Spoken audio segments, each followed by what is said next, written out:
journaliste marseillais Didier Raoult, alors fondateur, président de l'IHU Marseille Méditerranée Infection, avait reçu un blâme par l'ordre des médecins.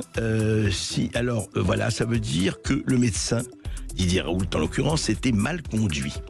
Et le docteur Gilles Munier, qui représente l'ordre des médecins, a dit que c'était une sanction, ce blâme trop indulgente au regard des manquements retenus.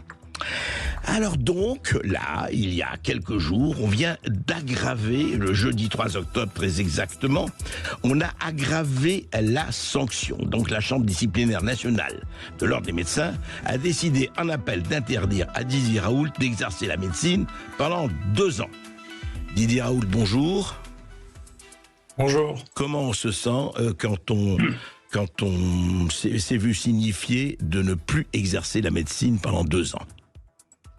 Écoutez, vous savez, de toute manière, je n'exerce plus la médecine depuis septembre 2021 pour une raison simple et qui entre en résonance avec ça. Le nouveau directeur général de l'assistance publique qui avait été nommé par Monsieur Véran, par Monsieur Macron, qui s'appelle Monsieur Crémieux, m'avait demandé de co-signer une tribune avec lui dans Le Monde recommandant la vaccination généralisée. J'ai refusé. D'accord. Et 7 jours après, ma demande de prolongation a été refusée. Comme par hasard. Comme par hasard. Moi, j'y vois un lien. Et c'est vrai que je n'ai jamais considéré que la vaccination généralisée avait un sens. L'expérience montre qu'elle n'en a aucun, d'ailleurs. Il y a toujours autant de Covid et il y a eu 20 milliards de doses qui ont été administrées. Pour des raisons que n'importe quel scientifique peut comprendre s'il veut bien regarder ce que nous savons des infections virales respiratoires. Vous voyez bien que pour la grippe, on n'a jamais éradiqué la grippe en faisant des vaccins. C'est pas vrai. Voilà. Donc il y a une seule maladie qu'on a éradiquée dans l'histoire de l'humanité, c'est la variole, parce qu'elle présentait des caractères très très particuliers. Ouais. Pour les autres, on n'a jamais réussi à éradiquer le virus. Donc je suis intéressé parce que la première partie, c'est il fallait pas donner d'hydroxychloroquine. Alors c'est intéressant parce que moi j'aime bien, vous savez, comment vous dire, dans toute cette histoire, il y a une quantité de choses qui sont tellement distantes de la réalité que je connais. Je sais bien qu'il y a plusieurs réalités qui coexistent. Oui, en science et ailleurs, oui. Non, mais juste, oui, professeur, justement, Didier Raoult, juste un mot. Ce qui est quand même intéressant, en dehors, et on va parler du fond, bien sûr, mais ce qui est intéressant quand même, allez, j'allais dire zoologiquement, mais ne soyons pas méchants, vous recevez un blâme en décembre 2021, et là, vous recevez une sanction qu'on vient de dire, là, 3 octobre. Mais ça veut dire quoi, puisque vous dites vous-même que vous n'exercez plus depuis septembre 2021? Ça signifie quoi, quand même? Ça signifie quoi de notre société, de l'ordre des médecins, etc.? Mon sentiment, c'est que c'est de la communication, puisque moi, j'ai toujours pas reçu de notification officielle. Ceux qui m'ont appris, et les gens du Parisien Libéré qui m'ont appris ça. Oui. Mon avocat a téléphoné 2 jours après en disant, enfin, c'est une honte que moi, je n'ai rien. Didier Raoult n'a rien, et c'est la presse qui nous informe ça. C'est du cinoche, voilà, c'est de la communication. C'est tout ça. Mais tout ça, pourquoi? Pourquoi? Qu'est-ce que ça apporte, même à l'ordre des médecins? Qu'est-ce que ça apporte? Si vous voulez, le drame de cette crise, qui est peut-être plus fort en France, en tout cas, il faudra bien qu'elle sorte aussi, c'est l'incapacité, à part celle, pour ça que je lui rends souvent hommage à Delfrécy, avec qui j'étais en désaccord tout au long de cette crise, c'est le seul qui a eu l'honnêteté de reconnaître qu'il s'était trompé de A à Z, quand même. L'ancien président du conseil scientifique, je le rappelle, voilà. Oui. Ouais. Et qu'en réalité, il est d'accord avec moi sur tout, en pratique. Donc c'est très intéressant. Et ce qui est très très intéressant, que je regarde avec beaucoup de gourmandise, je me demande comment ils vont s'en sortir, c'est que ce qui me reproche à la fin, c'est-à-dire de ne pas avoir fait la promotion de la vaccination généralisée et de ne pas avoir dit que le confinement avait un sens, c'est la même chose que dit maintenant le ministre de l'Enseignement supérieur et de la Recherche actuelle. Oui, c'est vrai. Et donc maintenant, avant je disais l'inverse du gouvernement, maintenant je dis la même chose que le gouvernement, donc il va falloir changer encore ça. Donc tout ça est ridicule, si vous voulez. Les médecins sont pas là, ils sont là pour pratiquer leur métier, ils sont pas là pour obéir aux ordres médecin politique. Voilà. Oui, le médecin, le général de Gaulle aurait dû dire des juristes de circonstance. Ouais, c'est ça. Des juristes. Non, mais ce qui est encore une fois, ça ne va rien changer ni à votre vie, ni à ce qui s'est passé, ce qui se passe encore. Mais on a l'impression, si vous voulez, c'est que c'est pas possible d'accepter qu'un certain nombre de choses que vous avez dit et que d'autres ont dit et que d'autres vous rejoignent aujourd'hui. Et on a un certain nombre de gens qui disent ah non, c'est pas possible que ce soit formulé, que ce soit exprimé. Il faut rester sur le fait qu'il n'y a aucun effet secondaire, aucun dommage collatéral, qu'il fallait vacciner tout le monde, etc., etc. Et que si on dit, encore une fois, le contraire, on s'écarte de ça, eh bien, c'est un péché contre l'esprit. C'est quand même étonnant en 2024. Non, M. Verkov, c'est la France qui est comme ça. C'est-à-dire qu'il s'est passé un revirement progressif, si vous voulez. La France déteste. Il y a des gens qui disent être l'élite, qui pour moi n'ont rien à voir avec l'élite, qui détestent l'élite, qui haïssent l'élite. Moi, dans mon métier, les meilleurs sont partis de France déjà. Ouais. Que dans ce monde et dans cette crise, vous savez, ça fait plus de 20 ans que je suis le microbiologiste le plus cité au monde. Je fais partie des 2 premiers, je suis le 2e hélas, des scientifiques français, tous domaines confondus, les plus cités. D'accord. Et que les gens disent que c'est Véran qui n'a rien foutu dans la science de sa vie, il n'a jamais fait que magouiller cet homme, et on le voit bien d'ailleurs, que son métier c'est de retourner à la magouille avec les labos. Enfin, au bout d'un moment, il faut regarder les choses. Il lui a succédé une jeune femme très sympathique, mais qui était secrétaire médicale et qui est maintenant nommée à l'IGAS, après avoir été ministre pendant quelques semaines avant de se faire battre aux élections. Et puis, on a mis un ministre qui lui était médecin, qui avait fait sa thèse au miracle sur l'hydroxychloroquine, montré que ça n'était pas toxique aux doses auxquelles je l'utilisais. Et vous savez, Azalbert a publié son dialogue avec M. Braun sur sa thèse, et quand il lui a dit « Mais comment ça se fait que vous n'ayez pas vu que l'étude anglaise auquel vous faites référence utilisait des doses toxiques », il lui a répondu « Vous n'avez pas lu les protocoles ». Le ministre lui a répondu ça. Il n'avait pas lu les protocoles, oui. Il n'a pas lu. Vous voyez avec qui on est obligé de discuter, c'est incroyable. Moi, je discutais avec Véran quand il me parlait encore, quand je l'ai alerté, j'étais le premier à alerter sur le fait que ce virus mutait plus que ce qu'on l'imaginait. Il m'a regardé, il était à 1 mètre de moi, il m'a dit « Ce virus ne mute pas ». Il n'a jamais vu une séquence de sa vie. Moi, j'ai été le premier laboratoire de microbiologie au monde à avoir un séquenceur automatique en 92. Vous vous rendez compte que ces gens nous disent à nous ce qui est. Et donc, cette absolue folie de penser que l'autorité administrative donnée à des oiseaux remplace la connaissance est quelque chose qui fait peur. Oui, en tout cas, qui pose vraiment question, et surtout, si vous voulez, par rapport à ce qui s'est passé et ce qui se passe là, c'est qu'on se dit, alors vous me dites c'est peut-être spécifique à la France, mais on se dit, mais attendez, à un moment donné, est-ce que on ne peut pas s'entourer, je parle des princes qui nous gouvernent ou qui aspirent à le faire, de gens qui connaissent un peu ce dont ils parlent. C'est toujours pareil, c'est quand même étonnant. Enfin, il y a des gens, on peut, et surtout, j'étais très frappé quand même, je voudrais revenir à ça, Didier Raoult.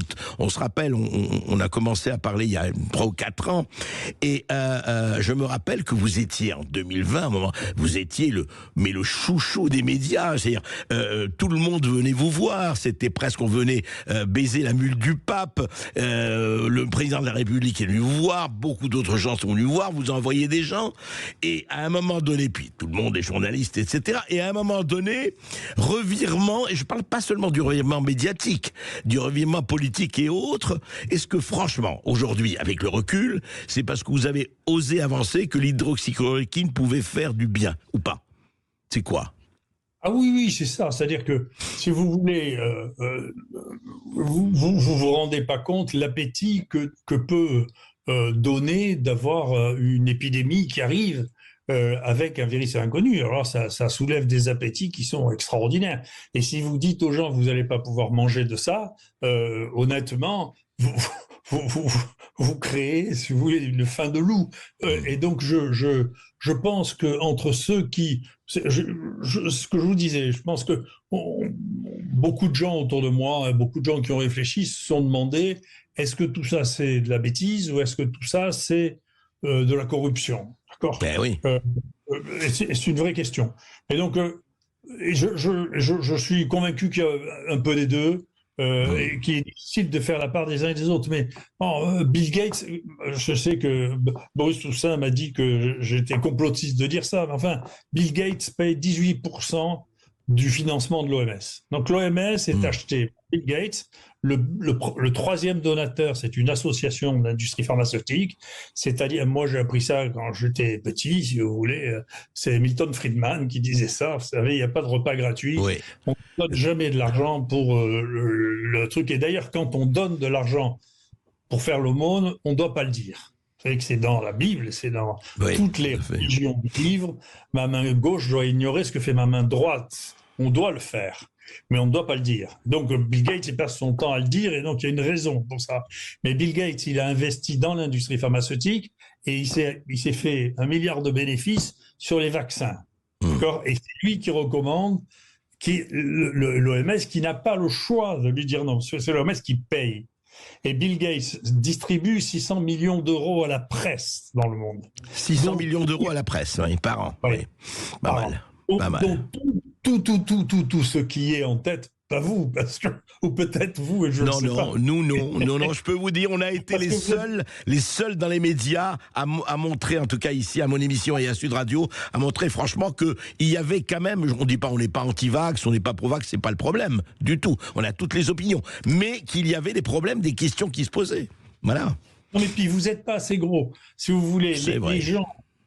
Bill Gates, qu'est-ce qu'il paye ? Il paye The Guardian, il paye Washington Post. En France, c'est Le Monde qui reçoit le plus de Bill Gates. Donc, si vous voulez, c'est les numéros 1 en termes d'influence, si vous voulez, qui sont les cibles. C'est banal, enfin, c'est la vie qu'on est en train de raconter. Et donc, il y a ce mélange, des gens qui sont nommés, qui sont pas compétents, qui sont entourés de gens qui sont pas plus compétents. Ce qui est très inquiétant, c'est que les garde-fous de la politique, c'est-à-dire les grands corps de l'État, sont de plus en plus remplis de gens qui ne sont pas compétents non plus. C'est-à-dire quand ils ont échoué dans leur poste, on les met qui au Conseil d'État, qui à la Cour des comptes, qui à l'IGAS, d'accord ? Et après, c'est eux qui vont vérifier. Vous savez, nous, quand on a reçu les gens de l'IGAS, mais le niveau technique de ces gens-là fait peur. C'est inquiétant. La direction là de l'ANSM qui nous a persécutés, Madame Ratignier, l'Agence nationale de santé, oui. Oui, vous pouvez regarder sur Internet. Elle a fait une seule publication internationale dans sa vie. Elle est au milieu de 5 auteurs. Et cette publication est illégale parce qu'elle a fait des prélèvements sans avoir d'avis du comité de protection des personnes. Et c'est elle qui vérifie toute la recherche clinique du pays, et c'est elle qui nous dit qu'on fait pas et qu'on sait pas faire. Non, mais on vit sur une...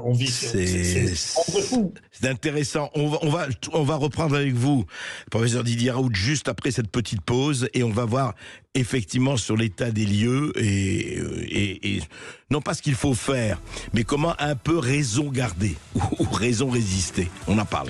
Et si vous voulez réagir ou poser une question, n'hésitez pas à nous appeler au 0826 300 300. Berkov dans tous ses états revient tout de suite. Sud Radio. Sud Radio Berkov dans tous ses états. Le fait du jour. Eh bien, nous sommes toujours, évidemment, et plus que jamais avec le professeur Didier Raoult. Quand même, Didier Raoult, vous avez fait des choses pas bien. Parce que la Chambre disciplinaire nationale vous condamne pour non-confraternité. Alors comme ça, vous manquez de fraternité avec vos collègues ? Je sais pas d'où ça sort. Moi, c'est ce qu'ils disent. Oui, mais non, mais je leur ai expliqué, mais ils disent aussi qu'ils n'ont tenu aucun compte de ce que je leur ai dit. Je ne sais pas si vous avez vu ça. Ça, c'est extraordinaire. Ils m'ont convoqué, j'ai parlé 2h30, et ils concluent en disant « Nous n'avons pas tenu compte de ce que nous a dit M. Raoult. » Ah bon ? Oui. Ouais. Moi, le premier jour où j'ai parlé d'hydroxychloroquine, le soir même, je recevais des menaces de mort d'un confrère qui a d'ailleurs été condamné, mais pas par le Conseil de l'Ordre. Le professeur Raffi, il n'a pas le droit d'interdiction d'exercer pour manque de confraternité. Mes confrères se sont répandus à la télévision pour me cracher dessus, ce que je ne fais pas. Monsieur Véran m'a insulté à plusieurs reprises. J'ai attendu qu'il soit plus ministre pour dire ce que je pensais de lui, c'est-à-dire que c'est pas grand-chose de la médecine, ça c'est mon point de vue. Et ensuite de ça, nous avons été harcelés à un point qui est une nouvelle forme sociale pour laquelle il faudra bien trouver des solutions. Les gens qui sont autour de moi s'amusaient à compter le nombre de tweets hostiles, pornographiques, dangereux que nous recevions. Ils se sont arrêtés de compter à 2 millions. 2 millions. 2 millions. Ouais. Les gens qui sont condamnés pour harcèlement, pour avoir envoyé 15 tweets. Moi, 2 millions, je suis passé 3 fois devant les juges. À chaque fois, personne n'a remis en cause le fait que c'était diffamatoire. Hein. Ouais. Mais les circonstances faisaient que finalement, on pouvait comprendre que les gens soient si nerveux et que donc, on a le droit de me pourrir et de m'insulter à un point qui est... je crois que là aussi, moi qui aime les records, je crois que j'ai battu un record d'insultes inouïs. C'est pas moi qui ai insulté les confrères. Hein. Non mais c'est étonnant. Juste un mot, professeur Raoult, nous avons beaucoup d'auditeurs qui demandent à vous parler, et on va en prendre. Mais juste un mot. Toutes ces personnes qui sont venues vous voir, vous en avez parlé, vous dites oui, si je donnais les noms, c'est pas une question, ça vous les donnez pas, ça c'est votre choix et votre légitimité la plus totale. Mais tous ces gens qui venaient vous voir en vous demandant conseil, après, ils ont observé de Conrart le silence prudent, c'était silence radio, on n'en parlait plus, on ne disait pas, parce que Dieu sait si, enfin, vous en avez parlé, je pense pas que vous mentez, Dieu sait s'il y a eu des gens qui sont venus vous voir, vous demandez conseil, vous demandez de les soigner, etc. Écoutez, il y a plusieurs choses. D'abord, le courage est une vertu extrêmement rare. Faut pas se faire d'illusions. La deuxième, c'est que un de vos collègues récemment, c'est bien, ça sort d'ailleurs, hein, un de vos collègues récemment a dit sur une chaîne de télévision, vous savez, on savait tous que le vaccin ne marchait pas, mais on n'avait pas le droit de le dire. Ouais. Oui, ce qui est extraordinaire. Et une autre personne, Moi, on va en parler. Journaliste, vous voulez, le fait d'avouer qu'on n'avait pas le droit de dire ce que l'on savait parce que c'était interdit par le gouvernement et que c'est le gouvernement qui subventionne toutes les télévisions. Donc c'est à la fin, c'est la vraie liberté, c'est d'être économiquement indépendant. Et donc comme il n'y a plus de grands médias qui soient économiquement indépendants, ils sont tous payés ou par l'État ou achetés par qui la Big Pharma, qui Bill Gates. C'est difficile et vous voyez bien il existe maintenant. C'est sûrement la chose qui me fait le plus de peine et qui m'inquiète le plus. Ça fait bien longtemps que les gens non plus, je m'excuse de vous dire ça parce que vous êtes un média raisonnable, mais un médium pour dire la vérité raisonnable. Les gens n'avaient déjà aucune confiance dans les journalistes et les hommes politiques. Ça fait, si vous regardez, on les publie plus maintenant les sondages sur l'estime des gens par métier parce que personne ne voudrait payer. Ça devient compliqué. Ouais. On dirait que les pires, de toute manière, les plus détestés, c'est les hommes politiques et les journalistes. Mais nous, les médecins, les chercheurs, c'était nous qui étions les préférés. Eh bien, là, cette crise a cassé ça. C'est-à-dire qu'il y a une perte de confiance d'une partie de la population pour les messages officiels de la médecine, et il y a une perte de confiance chez les chercheurs. Pourquoi ? Parce qu'ils se sont rendus compte qu'un certain nombre d'entre eux avaient des rapports qui étaient incestueux avec l'industrie pharmaceutique, parce qu'il y en avait qui avaient tellement peur qu'ils n'osaient plus parler, et donc ce qui restait de confiance-là a disparu. Et la réponse à ça, c'est une réponse très très inquiétante que vous connaissez.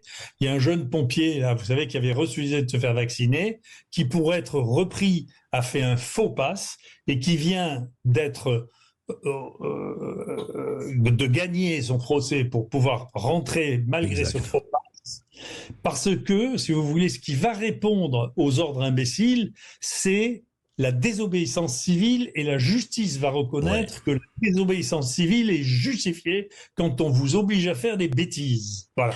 Oui, donc ça, c'est un tournant social, ça. Hein, c'est-à-dire qu'il faut faire attention, il ne faut pas trop jouer avec ça. Non, il ne faut pas généraliser, c'est grave, c'est vrai.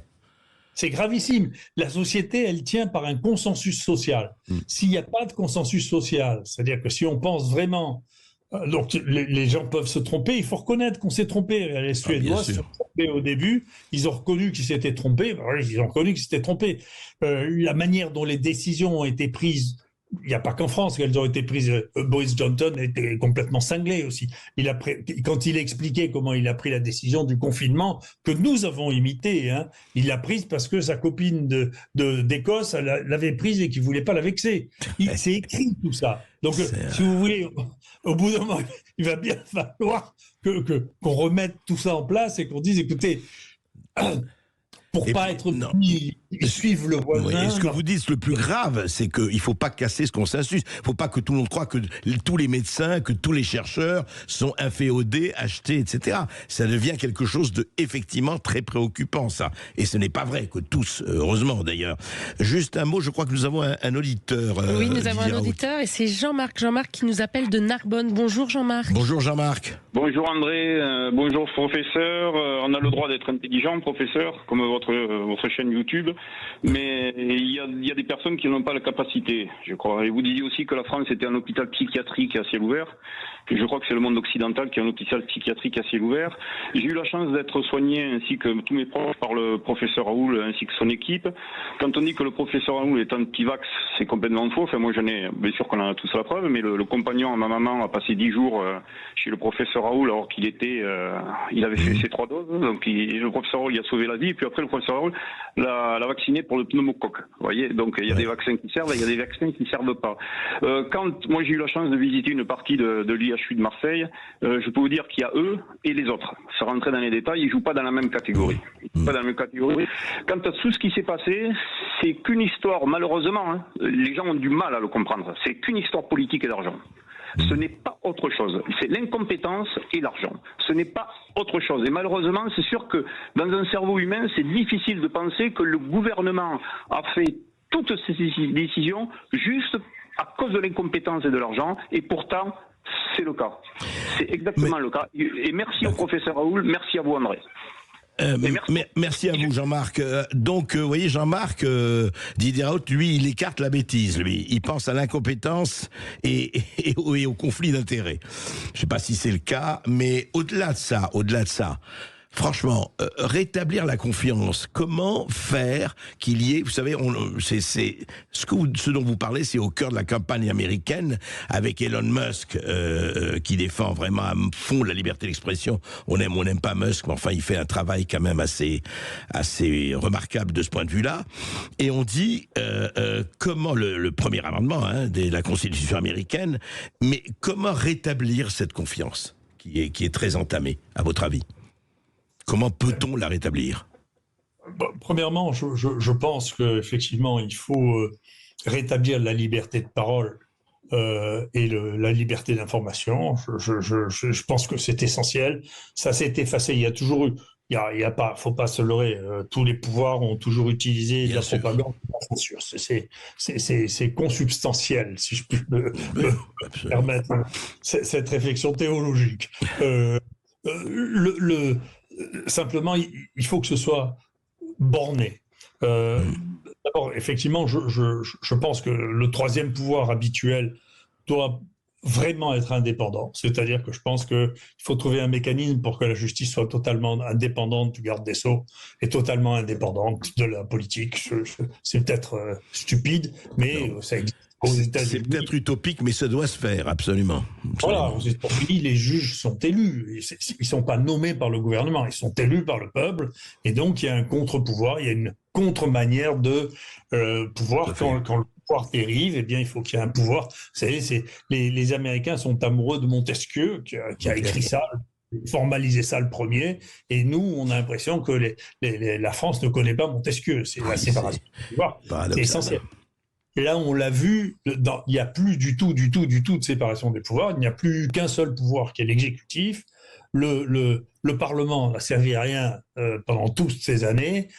Et la justice, écoutez, on se pose la question de connaître son indépendance.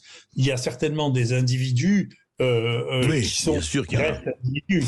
Bien sûr qu'il y en a. Permis de faire sortir des affaires et de faire des choses. Mais le flux général, tant que c'est les mêmes qui vous nommeront, qui assureront votre progression dans la carrière qui tiendront les ficelles, bien entendu, vous n'aurez pas de liberté. Il faut qu'il y ait quelque chose d'autre. C'est tout le problème, et il faut que ce soit aussi valable pour les chercheurs, pour les scientifiques, pour la société civile.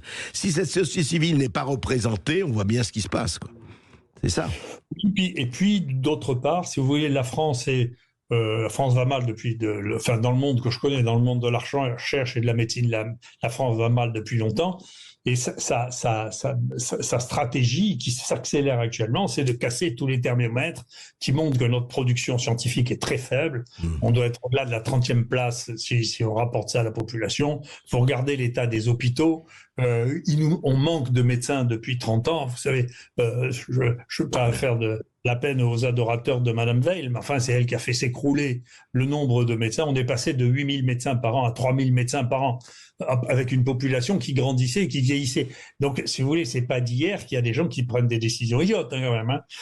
À qui on peut expliquer, ça va marcher. On va faire 3 fois moins de médecins avec une population qui augmente de 50% et qui vieillit. On a vu les résultats. Oui, c'est de l'arithmétique que je comprends pas. Mais c'est peut-être parce qu'on a trop de mathématiciens qui font des modèles, vous voyez, qui disent pas on peut pas diminuer le nombre de médecins s'il y a de plus en plus de malades. Les modélisateurs, ils oublient que la carte n'est pas le territoire, mais ça c'est encore autre chose.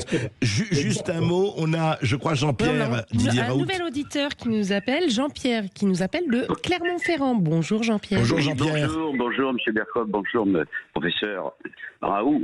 Oui, je voulais simplement dire que justement j'écoutais le professeur Raoult tout à l'heure, là, depuis le début, et je suis parfaitement d'accord avec lui. La plupart des choses qu'il raconte sont des choses vraies. Malheureusement, dans le fonctionnement de la santé, il y aurait beaucoup à dire.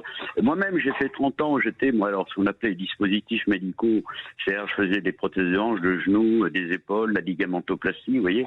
Et je discutais avec des chirurgiens, bien sûr aussi bien universitaires que des professeurs, que des médecins chirurgicaux privés, et il me disait toujours, si dans une région tu as un problème et qu'il y a des médecins qui sont connus pour faire de la politique, c'est pas chez eux qu'il faut aller. Voilà. Donc vous voyez, ça rejoint ce que disait le professeur Raoult. D'accord. Ces gens-là sont pas toujours à fréquenter dans le métier qu'ils défendent. Merci Jean-Pierre. Oui, médecin et politique, c'est encore, et on l'a vu. Juste un mot, Didier Raoult. Aujourd'hui, vous continuez à faire de la recherche? Oui. Je continue à faire de la recherche, mais j'écris beaucoup, comme vous savez. Oui. Ça m'oblige à réfléchir, à faire de la bibliographie et à me maintenir. Non, je continue à faire de la recherche, bien sûr. Puis j'ai reçu des propositions pour aller aider un certain nombre de pays. Je ne sais pas si je le ferai, parce que le temps passe, si vous voulez. Et je suis plus un gamin. Donc, si vous voulez, le fait de m'interdire de faire de la médecine alors que j'ai arrêté depuis 3 ans à mon âge, si vous voulez, c'est cocasse. Oui, c'est cocasse. Voilà.